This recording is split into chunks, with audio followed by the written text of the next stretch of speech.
questions coming in, and so many people have asked to join Ask Susan. I tried to get all of you in before we went live. If I haven't, I apologize. How does it get any better than that? All these people asking to join Susan and asking questions about life, living, which is why we're here. It's Ask Susan Sunday, the place to be. So, hey, Megan, for all of your questions, and I haven't reversed this, so you can read it backwards. So, calling and playing with you from Montreal. If you see books and you see stuff, my word for 2020 is purge, baby, purge. Books going to the library, clothing going to recycling with stores of people who would like the clothing. Letting go and living it loud and large. That's 2020 for me. Letting go and really being present with what it is that I'm asking to play with right now and with my future. Hey, Sarah. Hey, Suda. Welcome, welcome. We'll just let the algorithms kick in. Hey, Megan, tell us where you're from. We have an international community, and everybody likes to see, I do, where people are coming in from. So, yay, I already got a heart and a thumbs up. Let's go. This was a great question that came in, and I did a little poll and found a lot of people said, yes, that's actually popping for me too. And the question is, hi, my hot question this week is how to not internalize everything. And learning to accept when we do that and don't project it on others. So, hey Patricia, welcome, welcome. So I was kind of doing a little research, and let's talk about internalizing. Let's talk about 8 signs that you are internalizing. One of them is you center yourself on your thoughts. Hey Sarah, hi from Mexico. This is definitely popping for me. Yay! I love Mexico. Welcome, welcome. Yes, so the first sign is you're in the monkey mind, as they call it. You're always centered on what somebody else has said, what somebody else is doing, how that affects you, what you can do about it, what you can't do about it. Hey, Kimberly. And it actually doesn't change. You notice it doesn't change anything? It's like you're a hamster spinning on a wheel. When you go to bed at night, when you get up in the morning, when you talk to a friend or a lover or a parent or a child, that's the first thing you do is bleh, is you kind of throw up on them everything that's going on in your head about what you're internalizing about somebody else's life, living, problem, right? So internalizing means to take in, right? Take it into your body, take it into your being. Now, that's something we were taught at a very, very, very young age. You know, the Jesuits say, give me a child between the ages of 1 and 7, and you can have it. I'll have the child for the rest of their lives. Meaning, whatever it is you train and entrain into that child is who they become and who they be. So if you were part of Hi Camellia, if you were part of a family that shared gossip, shared crap, shared projections, shared expectations, you might have taught yourself, oh, this is how to live a life. This is how to survive, right? I'll put my awareness over there on the back burner, right? I'll put that joy on the back burner. Oh, I have to actually align and agree with their point of view in order to get fed, taken care of, clothed, in order to get along in this family. Is this ringing for anybody? Because you wonder as an adult, why do I internalize everything? What's that all about? Well, because it's not yours. It's a problem that you solved in order to survive in your family at a very young age. Oh, I got a hearts up on that one. Yeah. So when you have that information, you can ask, oh, is this creating the future that I'd like to have? Right? So one of the key awarenesses, one of the key like bing, is you're centering your life, you're living your thoughts around someone else's life and living in thought, someone else's problem. How many of you were taught to solve somebody else's life for them? Right? How many of you were told when you were little, you're younger, you're a great problem solver. I can come to you with all my problems. Right? And how many of you have taken that on? There's a difference between being present when somebody talks to you about something that isn't working for them, hey Teresa, and deciding it's your job to fix it. So one of the key points of how do you know that you're internalizing is when you create your life based on other people's lives, living problems. Right? I have to take care of this. I can't move ahead. Now, we have that little tool. Is it light or is it heavy? Right? If it's light, maybe there's an awareness there that you could actually be with. Now, I talk about being with awareness because we're like, oh, that's an awareness. I got to do that. Teresa says, yuppers. Right? What if the action that's required is for you to be present with what's truly required? I had my notes here. So the first sign of internalizing is you're centering your life, your living, your body, your money flows on somebody else. The second is, have you stopped creating your life? Right? Have you put your life on hold until all of this is fixed, all of this is done? Well, here's the bummer. You can't control your own life. You can't control somebody else's life. You've been taught, take control. Well, what's the difference between being aware of what's required and trying to control everything? Yeah. Before I go on, am I in the right wheelhouse? Let me see some thumbs up or hearts or likes or questions. This is not a dialogue or a monologue. This is a conversation. And it's one that really needs to be happening right now. People have made their resolutions. They're not working out the way they thought. People have decided something and it's not working out the way you thought, right? And so you take it on as yours. What if none of it was real or true? What if nothing actually belonged to you? Right? Oh, I got a thumbs up on that one. The third sign that you're taking stress in is you actually stop listening. Oh, I've got lots of hearts and thoughts on that, and thumbs up on that. You actually stop listening, right? Part of being on this planet is the willingness to listen, right? Listen to you, listen to your heartbeat, listen to the planet talking, listen to those, and ask questions and be in the questions. So when we start to internalize, we actually stop listening to what our businesses are asking for, listening to what our bodies are asking for, listening to what our heart song is asking for, right? Because we've given ourselves the to-do list, right? I won't be stressed when I can get this much money. I won't be stressed when I can have this kind of body. I won't be stressed when I can. So you've already telling the universe, by the way, that's one of the fourth sign, is what the conversation you're having with the universe, right? Put me aside until I figure this out, or help me figure this out. But figuring something out does not necessarily incorporate receiving, being, listening, right? It's the willingness to talk and listen with you, with your life, with your living. Hey, Martine. Yay, got lots of thumbs up on that. The fifth sign that you're internalizing everything is you keep saying, I'm overwhelmed. Right? Here's the little deal with overwhelm. Overwhelm really is, what information do I require? Right? Is there some information here that I require? I know I'm going through these quickly. Vanessa, yes, totally. I've asked, I can't read this. Hold on. I'm going to move it closer. I've taken on the role of the elder of the family and have given them up last year. So freeing. Oh, okay, thank you. Vanessa says, yes, totally. I took on the role of the elder in my family and I've given that up last year. So freeing to live right now. Absolutely. I love that. So that could be the sixth sign of that you're internalizing everything. You've taken on a role. So thank you, Vanessa. So that's a great question that you can ask yourself is, first of all, is this mine, somebody else's, or something else? What's required here? Is there a role I've taken on that actually has nothing to do with creating the life that I'm asking for? So great. Thank you so much, Vanessa. Again, this is a conversation. Come on in with your comments and your questions. That's how we grow, right? By awarenesses that we share with each other. That's what I love about the Ask Susan community. Yeah. So our bodies, when we take on stress, our bodies become diseased. Our bodies are no longer in ease. Right?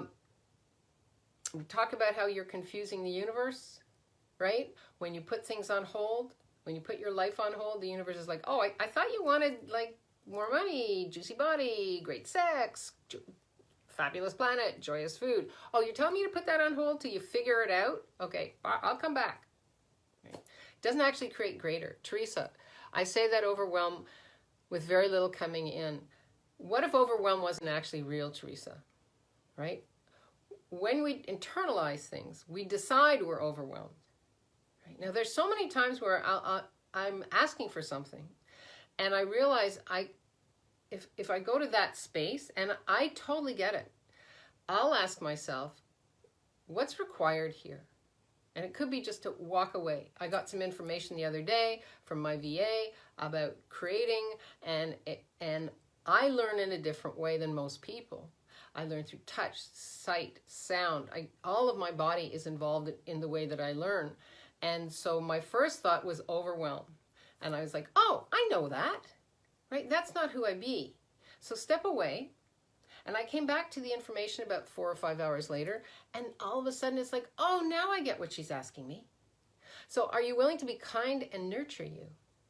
You know, the question here was, how do we not internalize everything? That's really not a question. The question is, what is it that you're asking to create with your life and your living, right? So how do you not internalize? Be in the question. And start acknowledging, oh yeah, I know this feeling, I know this sense, right? I know this. Now, what question can I ask here? What does my body require, right? And what if none of this was true? Hey, Teresa, you say no income coming in. Congratulations! How does it get any better than that? That's actually not a question. You could ask, we've had this conversation before, Teresa, how many viable streams of income are there for me that I haven't been willing to be or see? And when you say no income coming in, you're telling the universe, no income coming in. Oh, it's okay, no income coming in, right? Be aware of what we say and what we do and how we be. When we say no income coming in, we're internalizing that there's a problem. So are you all, let me see some feedback here. Are we getting the sense of when we internalize something, we actually create issues? Hey, Sandy, welcome, welcome. Right? When we take something in, we internalize it, we're asking our body to take care of the problem, we're asking our head to be confused with all of this information. And that's a talent and ability, right? But I might ask, who did you learn that from? Who in your family, who in your life was so involved with saying they have to take care of everybody else, they have to take care of everybody's problems, they're concerned? Who in your life has taken on the role of the concerned person, right? Now, it might work for them. Does it work for you? Okay, Ingrid. I sort of given up on creating my life because I don't know because I don't know how. Hey, Octavia.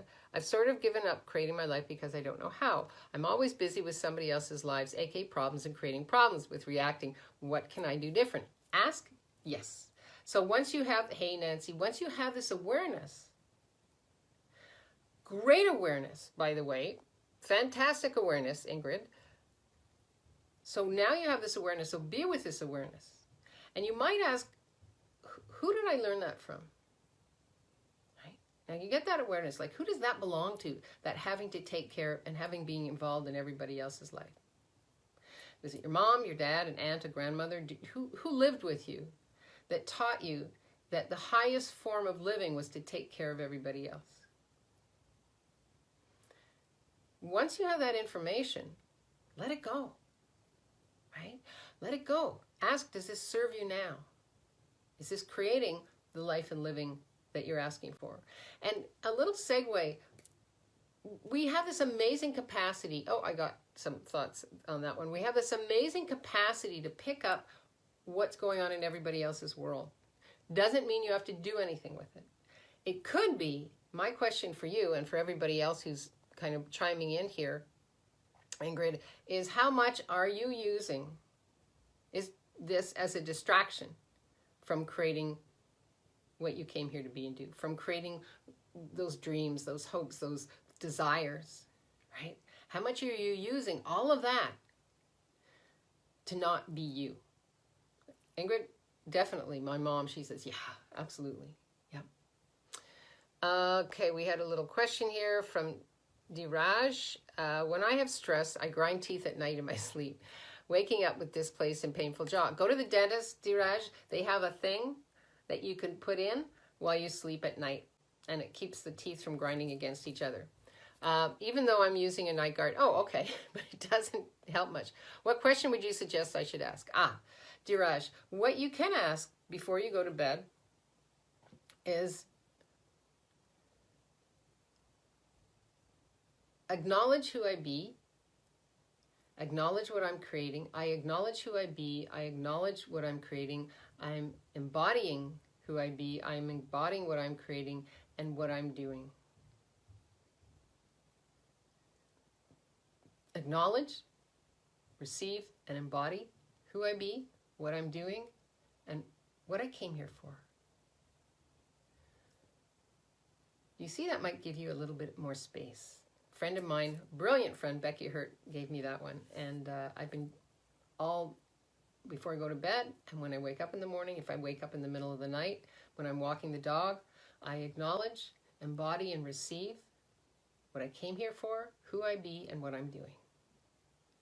Because we often take on what isn't ours, and it grinds us all night long. So if you would be willing to release all of that before you go to bed, and when you wake up in the morning, see what that creates. Yeah. And my other question is there anything you're trying to grind out of your life? Ingrid says, okay, Teresa, yes, issues are huge. I learned it from my parents. This doesn't work for me. I absolutely love abundance. Cool. So start asking for abundance, right? Yeah. So let me know, have I hit all the right spots on this conversation? How to not internalize everything, be aware of what internalizing is creating, and choose greater. Ask, is this mine, somebody else's, or something else? What am I aware of here? Right? Is internalizing a biomimetic mimicry, a mimicry that you were taught at a very young age? And how's it working for you? Right? Teresa, thank you. Studying money issues, grinding money issues out of my life. Yes. Yeah. You know, the whole thing about issues is issue is something you're given in the army. You're given your issues. They say, here's your issues. Here's your marching orders. So everywhere Sarah says yes, everywhere you've given yourself marching orders, issues, would you be willing to let it go? What if none of it was yours? Sarah says, thank you, Susan. Thank you so much. Yay. How we've talked about how to not internalize everything, how to learn to accept when we do that. So for those of you who are on my newsletter, I talked about this a lot in the newsletter. Get on the newsletter if you're not on it. I'll put the link in here. There's a difference between accepting and being an allowance, right? I mean, think about the energy of the two words. Dhiraj says yes. Think about the energy of the two words. When we say, I'm going to accept something, there's not necessarily an allowance in there. There's not necessarily a kindness. There's not necessarily an embodying of you. So it's not about accepting. It's about being an allowance. Yeah, I fucked up. Oh, well. Wow, that wasn't my best moment. I had this huge awareness because I speak publicly and all kinds of stuff and looking at where and how I work. And I had this huge awareness that I actually go to the first. And then I know that about me. So I'm an allowance of that, and I ask, okay, how can I create this greater? And I walk away and come back, right? I let that, I'm an allowance of the, right? And then it's like, okay, would I like to revisit it? Yes. Would revisiting this information create the future I'm asking for? Yes, right? So it's about being present with you and being an allowance of whatever's showing up. How do we not project it on others? Stop the madness, right? Does projecting it on others create greater for you or lesser for you? It's just a habit. I often talk about take a small habit, change it, make a greater habit. So what if the greater habit was, oh, how's this working for me? Right? And I always, whenever I do something like that, immediately say, I apologize. Right? I'm so sorry. Is there anything I can do? I'm terribly sorry. I realized I was being a jerk, or I realized I was dumping on you. I am totally apologize. Thank you so much. Any other questions as we head towards Sarah? This is so helpful. Thank you, Sarah. Thank you. I'll catch the replay for the rest of the live. Thank you, Maureen. Hi. Well, Sarah, we keep them short and sweet. Thank you so much. Hey, Maureen. For any of you that have just come on, have a re-listen. I went through a lot very quickly. I'm very happy to, if you want to dive deeper, go to private message me and let's get a strategy session in. I call them strategy sessions because it's really about how can we you've been brought up with one strategy. How's it working for you? If it's not, if you're not getting the life you love, the juiciness you love, the relationship you love, the peace and ease that you came here to be, the happiness, right? Book in a strategy session with me and let's strategize and see how we can change that. Teresa says, yes, I'm an energy spun. I absolutely absorb someone else's pain before they. So now that you have that information, Teresa, somebody else's pain before they show to visit. Now that you have that information, that's actually a capacity, right? We have a capacity, we're sonar, to pick everything up. Doesn't mean you have to buy it as true and real. You don't, right? If you have that capacity and all of a sudden you're out of alignment, stop and ask, who does that belong to? Did I just pick something up that's not mine? The other night, I guess around 5 in the morning, 6 in the morning, my body went into terror mode for like a nanosecond. And then I found out that there had been an earthquake outside of Montreal. We have a capacity to pick up everything, right? The question is are you willing to be in the question with that information? Yeah. All right. If there are no more additions or questions here, thank you so much. Give me some feedback. I want to know. Write on the Facebook right here on Ask Susan, or write me a letter or private message me. How did this work for you? Right? Did this give you the information you were looking for? Would you want to go further with this conversation? I love it. Somebody just wrote and said, I think it was Sarah, maybe not. Somebody just wrote in and said, I love these on Sundays because it gives me a real boost for the week. Thank you. I love information like that. That actually assists me in knowing where we want to go and how we want to play. All right. Adore you all. Really. Challenge for this week is, would you be willing to decombust that internalization process that you created all over these years? Let me know. Use one of these tools, write and tell me how it's changed for you. Teresa says, I'm still vibrating, Susan. Thank you so much, Teresa. Until next Sunday, live boldly, love greatly, and be that fearless leader you came here to be, right? A fearless leader. Kimberly says, love the difference in energies of acceptance and allowance. Thank you so much. You are so welcome. Thank you, thank you, thank you. I will see you next Sunday. If you have a hot topic you want to talk about, put it here in the Facebook. If you're watching this on replay, press #replay and let me know. And really, if you want to dive deeper, now's the time. Don't wait for tomorrow. Don't wait for next year, right? Do it. Book in a strategy session with me and let's clear this. All right. Adore you all. Thanks for all the hearts. Mwah. Bye-bye.